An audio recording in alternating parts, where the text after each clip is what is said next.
There are also likely their annual planning reports that are out there that they put out of this is what we're going to achieve this year. This is what we're hoping to accomplish. Like what's in it for them and what their expectations are. Correct. Yeah.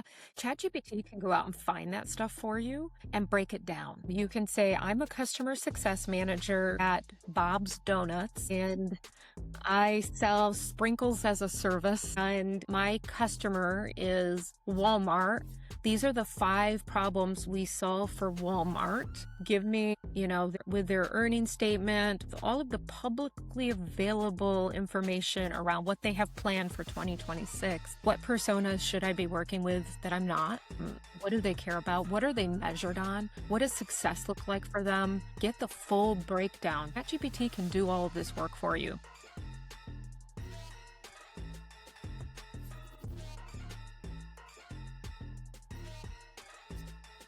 Hello, everyone. Welcome to another episode of Customer Success Talks, Real Challenges, Experts Advice, the podcast dedicated to helping those transitioning into customer success and early career customer success managers.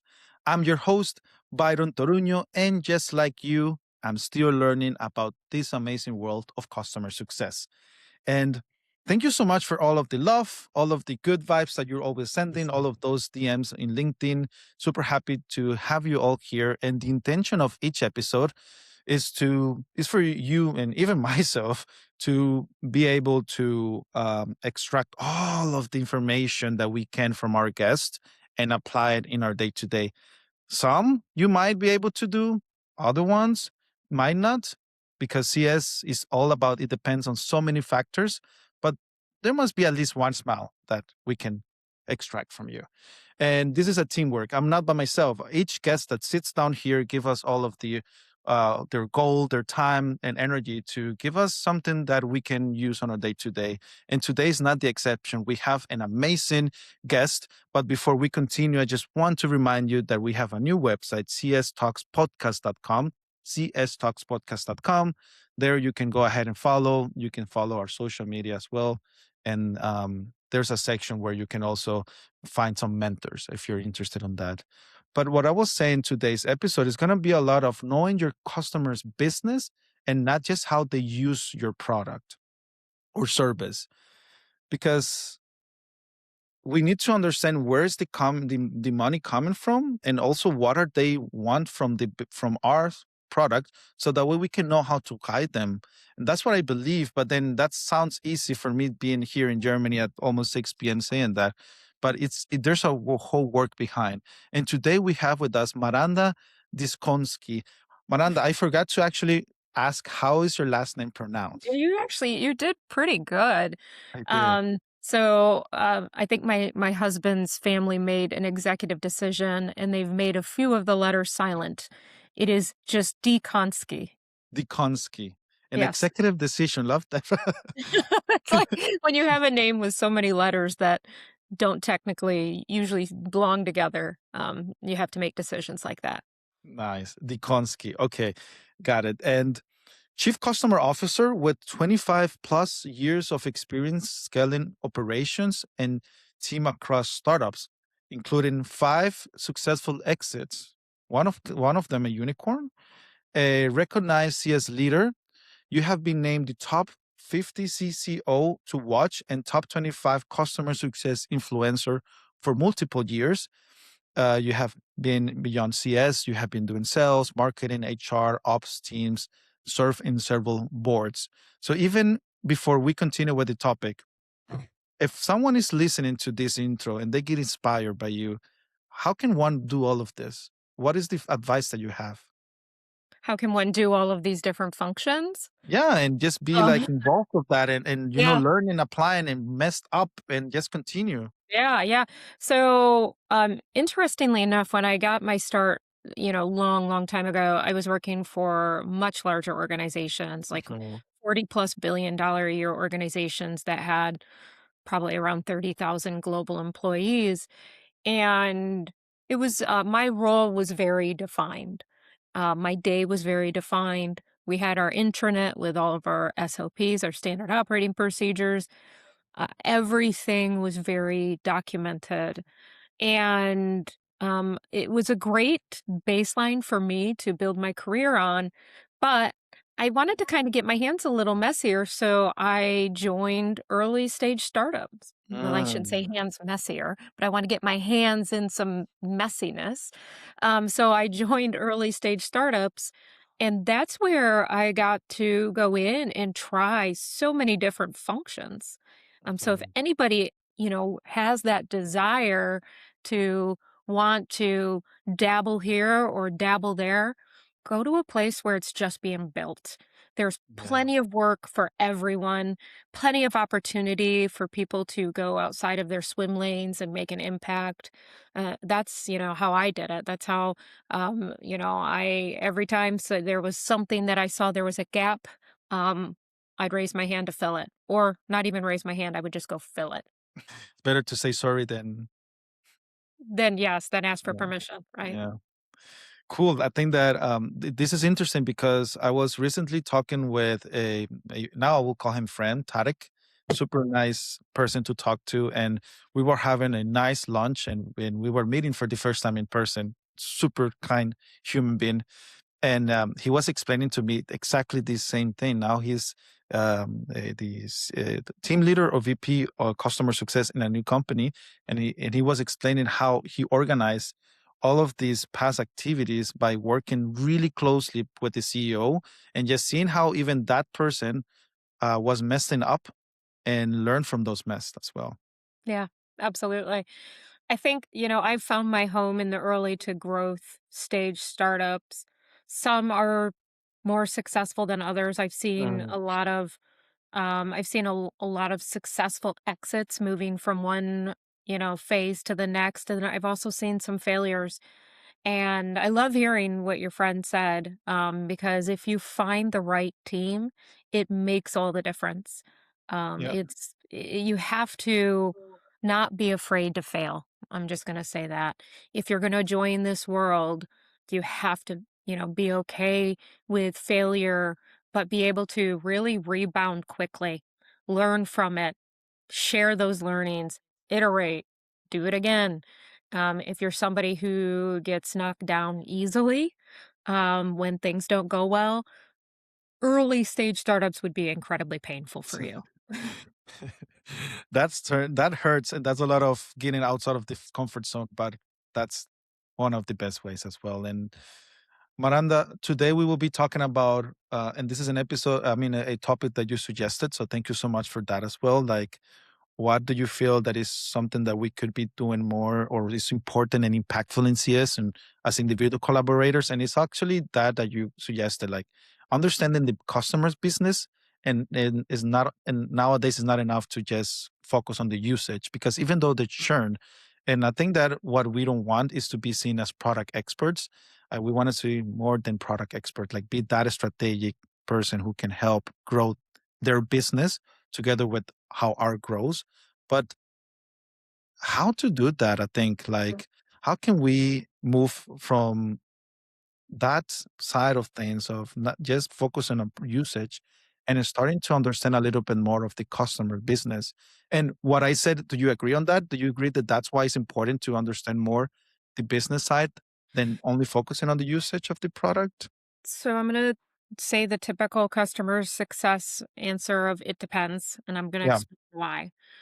There are many different types of tech companies out there. There is vertical SaaS and horizontal SaaS, right? When I talk about understanding your customer's business, it's coming more from a vertical SaaS motion. Let me Okay. explain quickly Hmm. the difference between the two for those that may not know.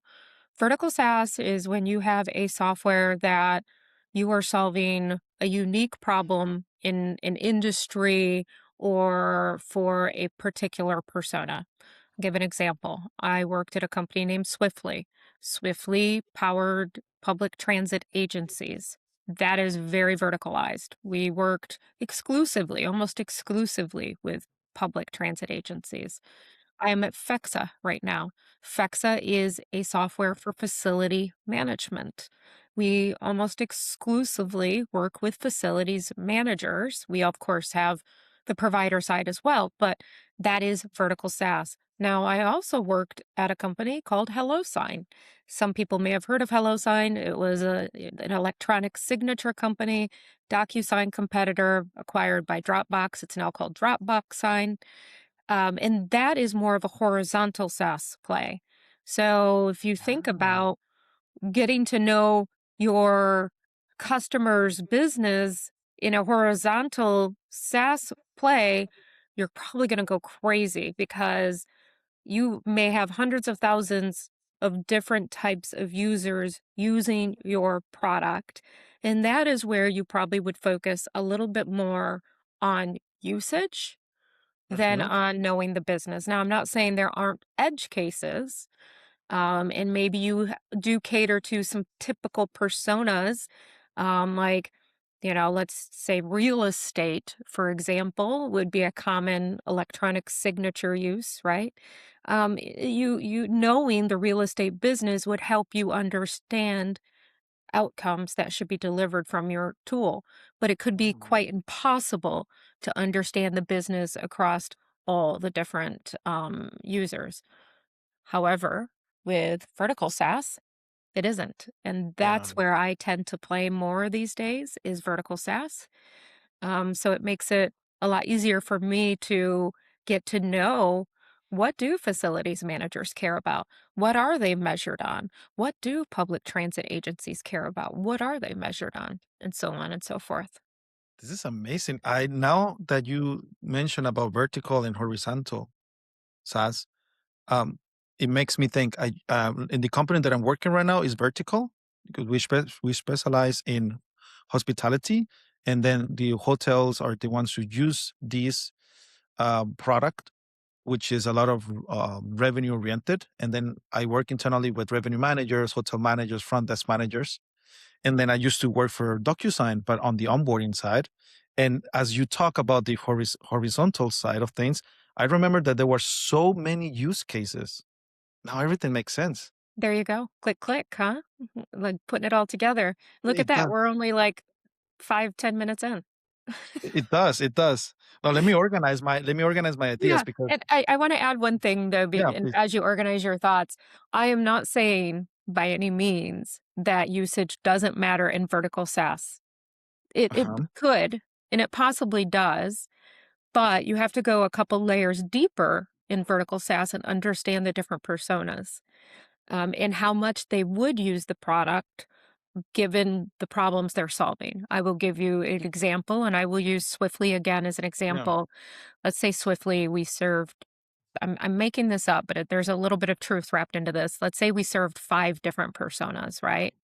Let's say we served, the customer service reps at the public transit agency, the schedulers, the planners, the operations folks, and the executives, right? The Hmm. customer service rep is going to be in that tool every day. They're in a call center, they're getting calls, their usage is going to be relatively high. Whereas an executive may only log in to pull reports once a quarter. So at the vertical SaaS level, understanding the business, but also the problem statements of the different personas that use your product and the logical usage that would come along with those different personas is always a smart thing to do. It's always a smart needle to look at or measurement to look at. You may, if you lump everyone together and say, "Ooh, this user is only logging in 4 times a year," that's problematic. I mean, when you see Hmm. that logically, you're like, "Oh my gosh, we have a risk." But if you go a layer deeper and understand, well, it's an executive, they have quarterly board meetings. They're only logging in once a quarter to pull what they need, and then they're done and dusted until the next quarter. That's actually healthy for that persona. It just Yeah. changes how you look at your portfolio. Yeah. It might be also interesting to know what they're looking for. So maybe they don't have to log in. Maybe there's another way that we can provide that Maybe. solution. Yeah, maybe. Is there any suggestion on how to make these discoveries? I know Um, I know asking questions is important, but I mean that's just too broad. yeah, so making discoveries. So first, you should understand who the personas are. Are you asking me how you make discoveries about the personas that are going to use it, or what they care about, or which portion, or all of it? Yeah, I mean, all of it, but it's definitely important to know who we're working with and what are they Exactly. interested. Yeah, Exactly. yeah. How I definitely suggest folks to do it. Let's cover two tracks. Let's cover the track if you have a customer that's new and signed and you're starting to do this today. And then we're going to cover the track of you have a bunch of legacy customers that have been using the product for a while and you're just starting to insert this motion. So easy peasy. You get a brand new customer, they've signed, now they're going through the onboarding motion. That's where you start drilling in on the different personas in the organization. You do that right out of onboarding, or right in onboarding, pardon me, and understand, what do they care about? What are they measured on? Then you create a wiki with the different personas, and you use that information to help guide the implementation team plus the customer success team and how they should interact with these different personas and think about the personas. Then you have a nice roadmap to help you understand what does healthy look like, Yeah. at least in regards to usage, right? And I'm still on usage. There's so much more we can dig in here. Now, if you have a bunch of legacy accounts and you have no idea where to start, um, again, I would personally bring the group together, like some of the CSMs together, conduct a brainstorm, really look at your customers' businesses. If you have good relationships with some of the customers you partner with, get them on the phone. Hmm. Ask them, who do you work with? Who benefits from the information in our tool? Who could benefit that isn't accessing it? That works really well if you're like in an unlimited seat model. You don't have to pay any extra for people in other areas to have access to this data. And then start building out your map. Understand, okay, we have, three great fit personas, two potential personas that aren't in but could be in, and they could use it like this. And then you map it out from there. But Yeah. again, it all goes back to the original topic that we are talking about in understanding your customer's business. If you know what it looks like in the day of a life of, Hmm. and you know what they're measured on, you know what their goals are, that helps drive everything as well. If you are in a position where you're working with publicly traded companies, you can use ChatGPT and ask ChatGPT, and let's just say you're working with McDonald's, for example, or maybe let's use someone else. Let's use Walmart. You're working with Walmart. Call out to Walm- Walmart if they want to sponsor. So McDonald's as well. I'm not angry with that. So okay. kidding. Um, they're publicly traded, which means they have shareholders, which means their shareholder reports. There are also likely their annual planning reports that are out there that they put out of, this is what we're going to achieve this year. This is what Like, we're hoping to accomplish. like what's in Chat, it from them, based for them, and what their expectations are. correct. Yeah. Mhm. ChatGPT can go out and find that stuff for you and break it down. You can say, I'm a customer success manager at Bob's Donuts, and I sell sprinkles as a service. And my customer is Walmart. These are the 5 problems we solve for Walmart. Give me, their earnings statement, with all of the publicly available information around what they have planned for 2026. What personas should I be working with that I'm not? Mhm. What do they care about? What are they measured on? What does success look like for them? Get the full breakdown. ChatGPT can do all of this work for you. Yeah. Yeah, I just want to add here, Miranda, that prompting is a whole different topic, right? So I just want to share that there's an interesting website called Lazy Prompt Cowboy, which you can add a prompt and then it asks some follow up question and it improves the prompt, so the response will be also better. What was Um, it called again? I've never heard of it. Lazy Prompt Lazy Cowboy. prompt. Okay, lazy Yeah. prompt cowboy. I would Okay. recommend Oh, to take a look. lazy What prompt did I template. say? I was hearing lacy. I don't know why. Lazy. Yeah, lazy. Or is it lazy? Lazy or Y. LAC? Lazy. Perfect. Got Lazy. it. Yeah, Okay. lazy. Okay. Okay. Sorry for my Latino accent No, no here. hay problema. Yo entiendo, pero Pero no sabemos si los demás entienden. sí. Yeah, that's a good and like a really good place to go to improve the prompt with the best practices out there. Good So to know. yeah, and thank you for sharing about using AI, which is now in our lives. But I was gonna say that I feel that isn't this information something that we can also extract from marketing and sales? Maybe if they have it. They don't Shouldn't always we? have it. Mm, They don't always have it. Um, remember, I specialize in early to growth stage startups, and not every early stage startup is this methodical and has this information. Now, if they do, great. That should be part of the handoff. That should be part of the handoff doc.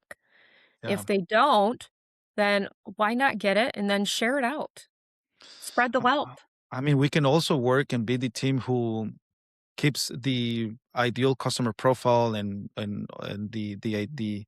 um the customer needs also being fresh to the team. They might change from the Absolutely. day that if they have it, they might change as well. And we are the ones who are talking with the customer. So I Yeah. think sharing that can be also impactful.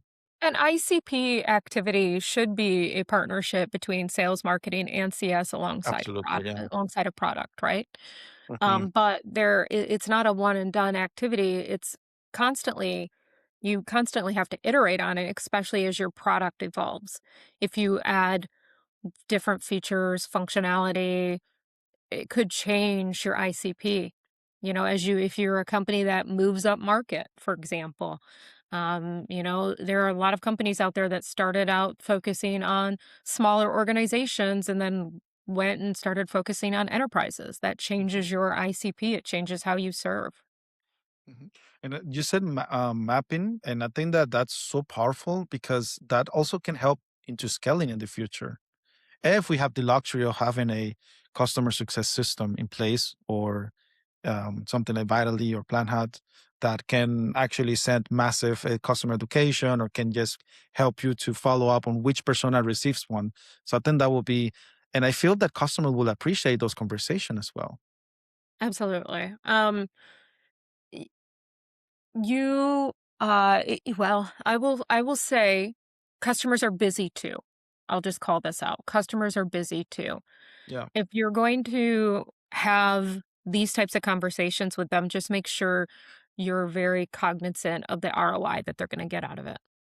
I mean, there's always going to be times when you have a customer that you have a fantastic relationship with and you want to pick their brain on something. Yeah. You want to see Easy. if this would be impactful, would this drive value? I highly suggest folks be careful to not take advantage of the same customers again and again and again too much because they get burned out. Yeah. I've heard Customer it from customers multiple times where I love your company. I just need a little less of you in my life. customer success fatigue a bit. Exactly. Yeah. And I am this I feel that a lot of this approach that you're giving out, I think that wouldn't make sense to start with the current customers. So that way we learn from them. And then it's like, okay, now that we have this set, it's time to start applying that to the new customers who are fresh with us. But it can be messy too, like how to start. Yeah. That's why I suggested starting with customers that are coming in to onboarding first and learning as you're bringing them along. Um, I thought the other way around. Interesting. yeah, yeah, and look, I'm not saying one way is the right Yeah. way, but here's my thought process behind that. If you are starting out a brand new relationship, the change management that is required of the CSM and the onboarding team, you're already working through all kinds of change management things, right? So you're implementing a new tool, you're maybe helping them, take an old tool offline, you're trying to get adoption, you're trying to help them get to ROI, all of these things that's already happening. So if you go in with a framework and say, these are the, three personas that we're going to partner with. I want to validate that these are the goals that each of these personas have. Hmm. So maybe it's time savings, maybe it's improving their customers' experience, maybe whatever it is. Like these are the goals. How are we going to measure these goals? And so on and so forth. It's just part of the core of what you're already doing, and they don't know any different. Now, when you go to the legacy customers that you already have and you say, I want to learn more about your business and what you care about Um, and make sure we're driving ROI, and you haven't been functioning like that, it can be a little jarring at first. it could backfire then. Not backfire, but it could be jarring. It is better to have some proven data points that I've been working with, Sam's Biscuits. I don't know where I'm coming up with these company names today, So but marketing. I think might be hungry. Donuts, biscuits. I've been working with Sam's Biscuits who do, ABC, XYZ, just like you. And we're partnering with these personas to solve these problems. This is the ROI. I would like to try this with you. Um, would you be open to us, starting here? And then you propose, your initial goals. Yeah. It changes the dynamic because you now have social proof that this works, and you've given them a roadmap to, hey, I want to help you look amazing in the walls Yeah. of your organization. This is the ROI I think we can deliver if we do this. Yeah. You're And benchmarking you benchmarking basically. But exactly. And yeah. it is a higher touch motion. I know you and I talked before we turned on recording about white glove Yeah, that's what I versus. wanted to ask you. Like, because maybe white glove, it might be a little bit easier if you have one, two, three enterprise customers or just high value customers, and you have more like that one-on-one interaction opportunity. But then when you have managing 100 or 150, how to scale that approach? Yeah, Sorry, I just came something else, Miranda. Or sure. maybe it might not make sense to do it with them and only focus on the few. Yep, you answered the question. Oh, okay. Um, so here's the thing. I specialize more in the higher touch motion, customers that pay tens of thousands, hundreds of thousands, and sometimes millions of dollars a year. This is not for the customers that pay $9.99 a month. Yeah. Okay. The economics aren't there. So if you are trying to figure out which bucket you're in, partner with your manager to see, here's what I'm thinking. Here's my portfolio. I have 100 accounts. You know, my top 10 accounts pay us 100 plus $1,000 a year. And then I have this big long tail that should be in some, digital nurture campaigns and things like that. Do we think the ROI is there for the company that you work in to do a little bit of a higher touch? Like have have an understanding of what is the green space available, because the name of the game is you want to expand usually. It's Yeah. usually like a land and expand. And the you have to have the green space there for it to make sense. So what I mean by green space is they're only using 2 of your 6 modules, right? Or they only have 30% of their locations on your product.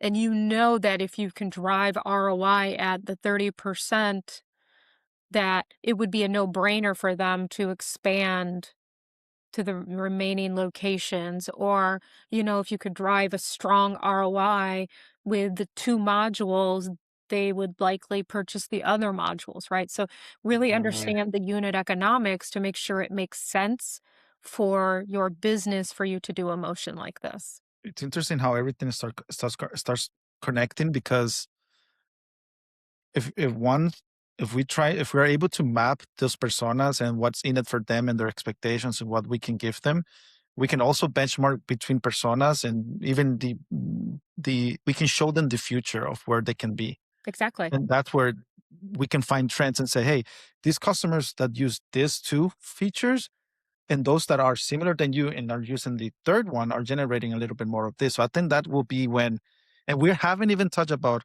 how expert we need to be of the product. How much do we need to, because it's so much of what's in it for each one. And at the end, who's the money involved, I think. Exactly. And like, I'm not saying that you shouldn't be an expert in the product. There are some products that are on the more technical side that you may have a team with you. You may have a solutions architect or something like that that you can bring with you to calls. But then there are companies where they don't have those kinds of resources, and you have to be your own solutions architect and you have to have that technical lean. And those kinds of products, you can lose credibility really quickly with your customers if you go in unprepared Yeah, the and they ask authority you, side. yeah, they'll write you Yeah. off. Um, Mhm. so if you have a software that serves engineers and, let's say it's a vertical SaaS, but it serves just engineers, you have to be able to speak the language of your customer.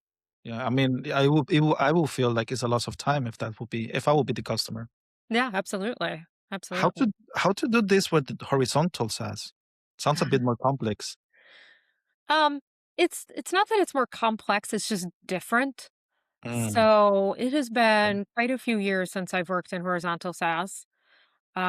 But with horizontal SaaS, it is the name of the game is usually almost always adoption and usage, and that is the Oh, version of ROI. And again, I'll use HelloSign as an example. I had defined, and this is years ago. This is over probably a decade ago. I had the health score defined as kind of a funnel. If you purchase 10 seats, I wanted you to be using, I have people registered to 8 of those seats.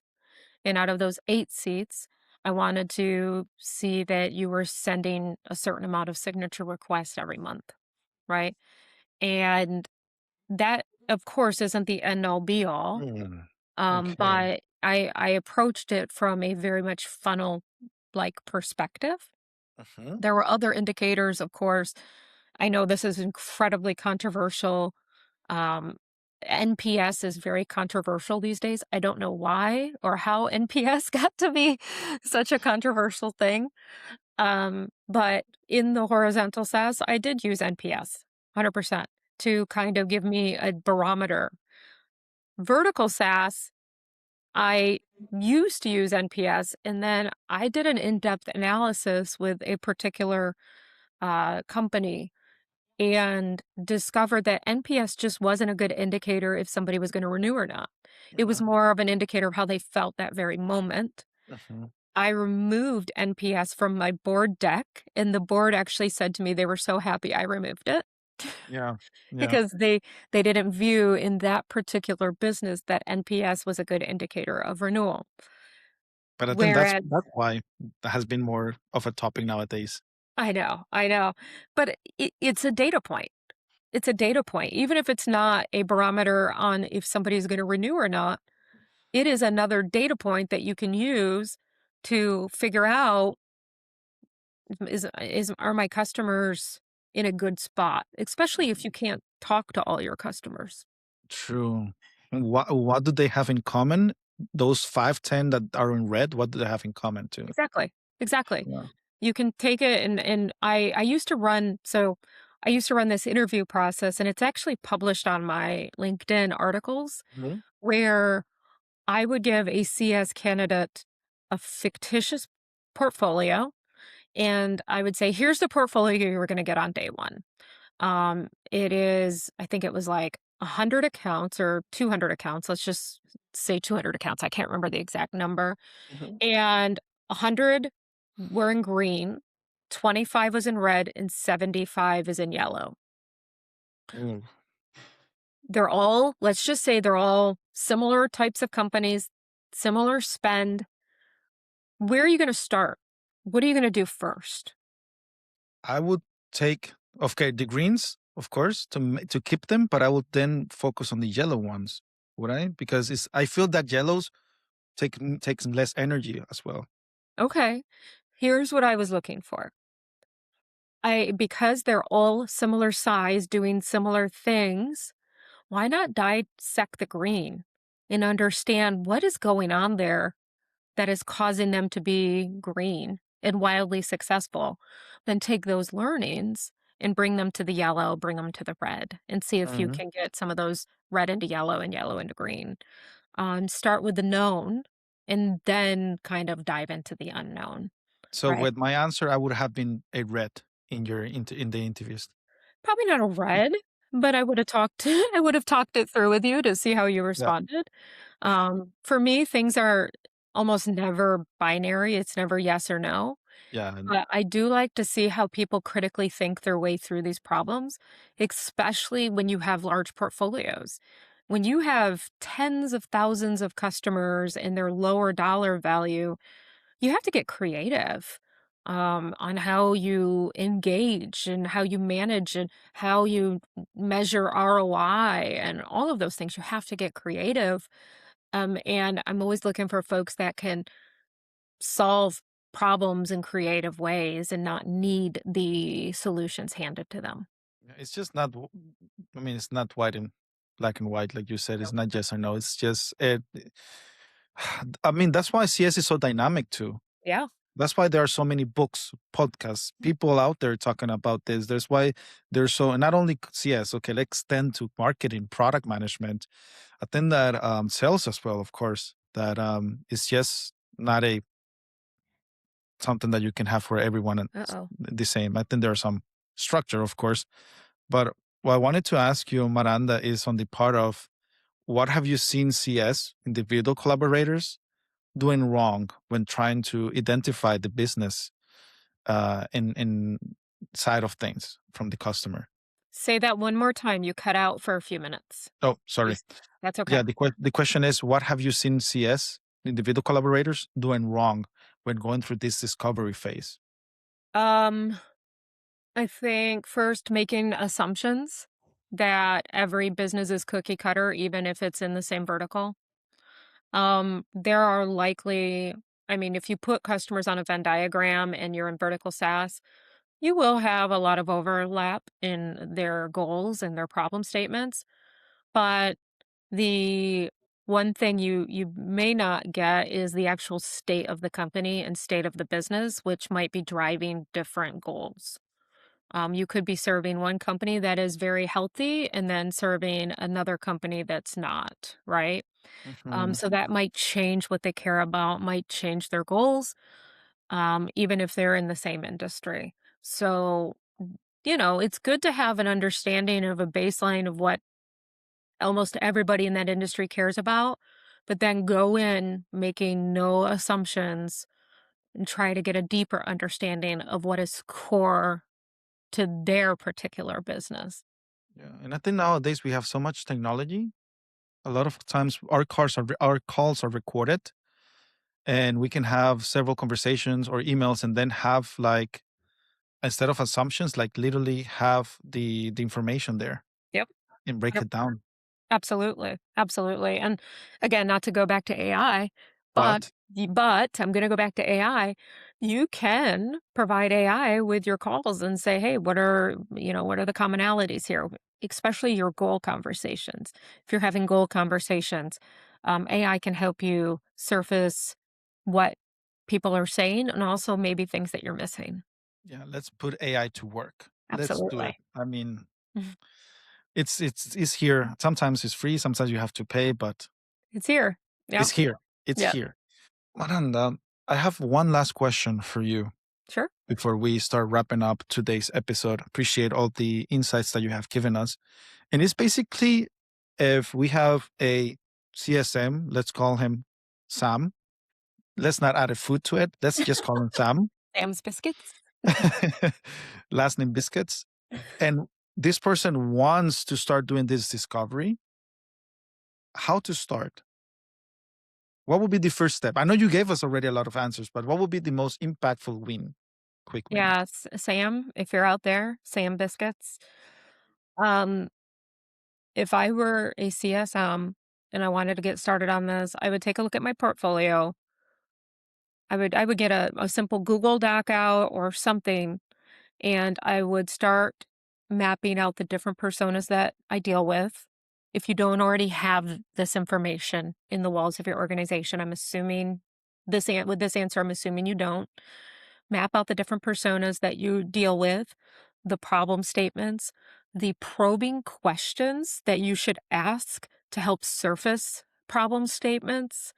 I would also map out the different personas that you're not actively working with, but you know that if you worked with them, you could solve problems for them as well. Write those problem statements Mm. down, the probing questions that you need to help surface those. And then I would slowly map my customers to each of those to understand what personas do I already have? Do I not have? Where's the ROI that we're already delivering? Do the customers know we're delivering that ROI? That is a big miss for a lot of folks. They're like, yeah, we're delivering tons of return on investment, tons of value. But then you ask the customer and they're like, I don't know, I think so. Like that's Yeah. bad. So You you never gotta realized that. yeah, that's where the business review comes into play, which is a completely Mhm. different topic for another day. Mm. But you got to make sure the customer agrees that you're delivering value and they can articulate that value you're delivering and then go from there. You should then have a roadmap to see your gaps, and the problem statements that you maybe aren't solving for yet, but could if you ask the right probing questions and create the right mutual goals, and then go from there. That's so cool. It was a 1 minute 30 seconds where one can go back and just literally write down the step by step and then start. It's not gonna take you 1 minute and 30 seconds to perform this. I think it's gonna take more time, but I think patience then will pay off. So Absolutely. Miranda, thank you so much. It's been a pleasure having you today here, and also, yeah, like sharing all of these ideas to a lot of individuals out there, including myself, that are going through some challenges, and now having something to apply. It's super cool. So thank you so much. Of course, my pleasure. Thank you for having me. And everyone out there, remember, keep learning, keep growing, and let's keep improving the world of customer success. Until next time.